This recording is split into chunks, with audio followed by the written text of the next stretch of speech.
Hi there and welcome. We're going to do solving linear equations today. We're going to look at some general strategies, a few complicated problems. More practice, that's what this is all about. So let's get started.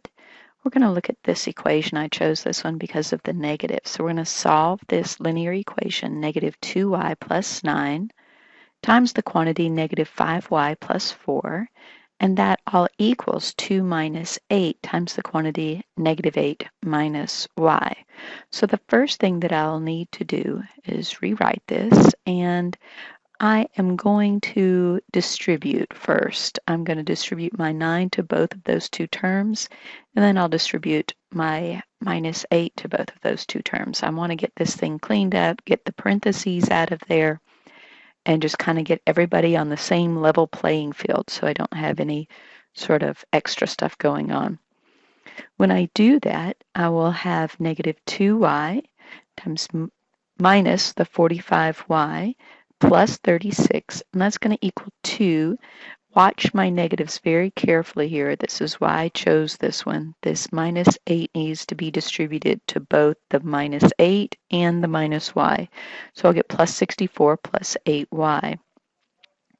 Simplifying where I can, where I have like terms, I'll have negative 47y plus 36 equals 8y plus 66, just combining like terms on either side. Now I'm going to move some y's around. I can choose to move the minus 47y or the 8y. I'm going to choose to add 47y to both sides because I like positive variables. So that's what I'm going to do. And when I add that, I'm going to get 36 equals 55y plus 66. All right, so I now need to write that down again. And I'm going to get rid of the low-hanging fruit. That's the 66 on this particular problem. And I'll subtract 66 from both sides, trying to get that y by himself. And I'll end up with negative 30 equals 55y. Once again, I'm going to move this sided on over, and I have 55y equals negative 30. Just flip that around because it makes me feel better to have the y on the other side.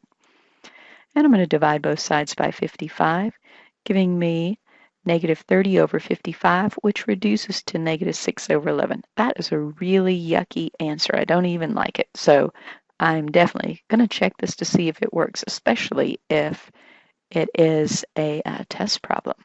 So I'm going to plug it into the left-hand side, just plugging the negative 6 over 11 in for y on the left-hand side. Doing that computation, I'll have to get some common denominators, and I'll do that arithmetic. I will end up with 678 over 11. So I kind of have my doubts as to whether or not this one is right, because I'm like, really? That's a weird answer. But they don't all come out pretty. So now let's look at the right-hand side. I'm going to plug in negative 6 over 11 wherever there's a y. And I'm going to do that computation, getting my common denominators and multiplying and doing my subtraction. I'm going to end up with 678 over 11. Hey, this thing works. Negative 6 over 11 is the answer to this one. Boy, that was messy. Let's try another one, this time with fractions. So I'm going to do 5x over 4 minus x equals x over 12 plus 2 over 3. The first thing I'm going to do, write this thing down. And I see that I have x's all over the place. So I'm going to take those two x's on the left-hand side, get a common denominator, and I'm going to go ahead and add those, keeping the same denominator, which is a 4, and performing 5x minus 4x, I will get x over 4 equals x over 12. All right, so moving that thing along, I am going to move the x over 12 to the left-hand side, which means, because I want to get the x's all collected, so which means I'm going to subtract x over 12 from both sides. When I do that, I'll need to get a common denominator for the x over 4, so that would end up being 3x over 12, and I would get 2x over 12 equals 2/3. That 2x over 12, now he'll reduce to x over 6 equals 2/3.